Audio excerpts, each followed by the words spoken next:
A gente começou com a marca em 2016, finalzinho de 2016. Eu estava voltando de 2 anos de trabalho no sertão alagoano. Trabalhei com 5 comunidades de artesãos lá, desenvolvendo produto com design associado ao artesanato.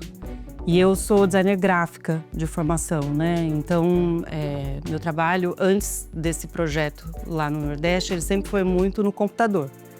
E quando eu voltei de lá, eu voltei transformada nesse sentido, porque eu senti muita falta de continuar fazendo algo que fosse tangível, assim, que terminasse num produto tangível, né, em alguma coisa que eu pudesse tocar. Então, eu acabei, primeiro experimentando um trabalho pessoal mesmo com colagem, a experimentar a linguagem da colagem.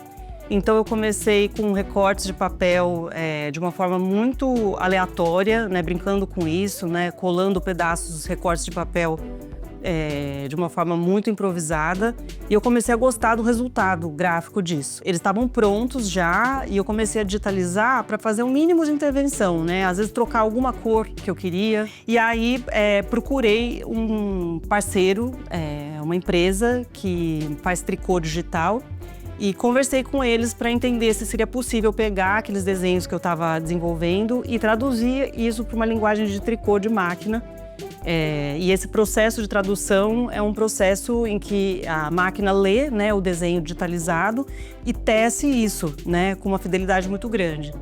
Então eu fiz isso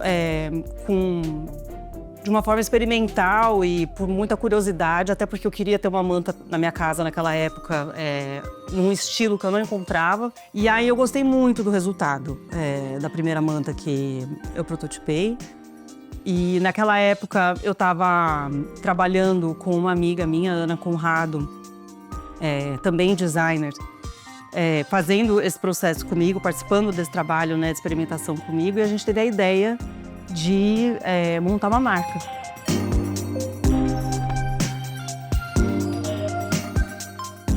Cheguei no tricô porque eu estava buscando algo semelhante ao jacquard. A gente chama tecnicamente ao jacquard, né? Que é quando o desenho ele é tecido na trama, né? Da trama têxtil, né? E não é estampado em cima, né? Como uma impressão. Eu queria alguma coisa em que meu desenho ele ficasse tecido na trama. Eu nunca quis trabalhar com padronagem, então o meu desenho ele é feito para um canvas, né? Eu não repito um desenho, né? Então se você olhar uma manta, ela é como um frame, né? O desenho ele foi feito para ser encaixado naquela medida, naquela proporção. Então o tricô, a máquina me possibilitou fazer isso também, que é uma coisa que às vezes a estamparia não possibilita, porque a gente repete, né, o padrão e tudo mais. Então começou assim, com o tricô, e aí depois, já uns 3 anos, 4 anos depois, eu comecei a fazer uns desenhos que tinham alguma complexidade gráfica e eu comecei a achar que aquilo ficaria mais legal em escalas maiores, né? E aí foi quando eu tive a ideia de fazer tapete, que é outra técnica, né, completamente diferente, a gente chama de tufting ou tufagem em português. E então eu comecei a experimentar essa mudança de escala.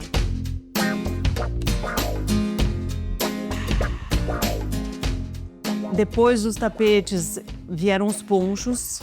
Teve um inverno um ano, né, em que eu pensei, pô, seria legal se eu testasse no inverno alguma coisa de vestir.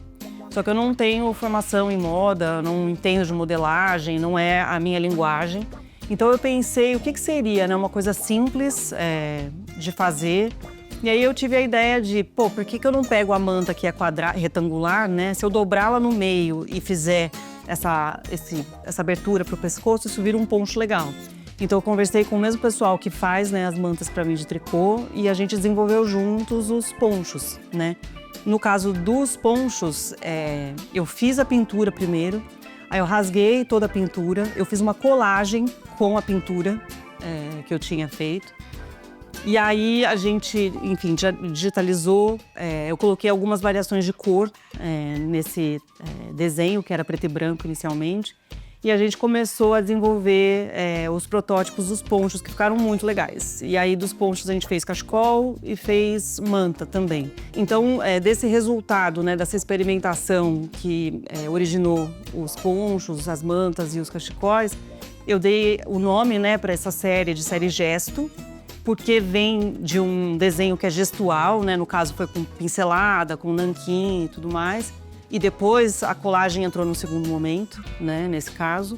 E a gente lançou essa coleção, eu chamei de uma coleção cápsula, porque durou um inverno. Mas até hoje as pessoas pedem.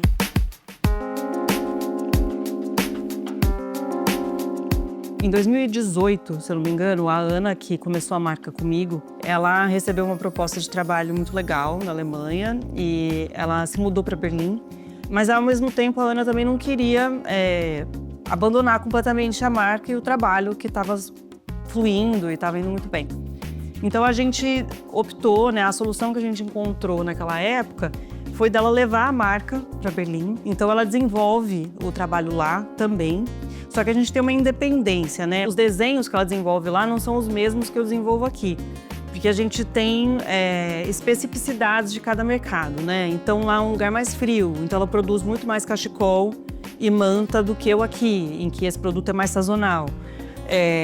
Lá ela produz com lã pura. Porque os fornecedores são diferentes e porque os mercados são diferentes, a gente tem essa independência de produção, né? Do que a gente desenha e do que a gente cria para cada mercado. Uma coisa que eu posso dizer por experiência própria é que o designer brasileiro é muito valorizado no mercado internacional. A minha conclusão depois desse tempo é porque, a gente tem uma criatividade que é muito espontânea e natural. O nosso design, ele é, às vezes, muito colorido e sem medo de ser colorido. Ele é muito expressivo e sem medo de ser expressivo. A gente tem uma linguagem, uma cultura imensas, assim, e a gente se apropria disso e a gente coloca isso no que a gente faz.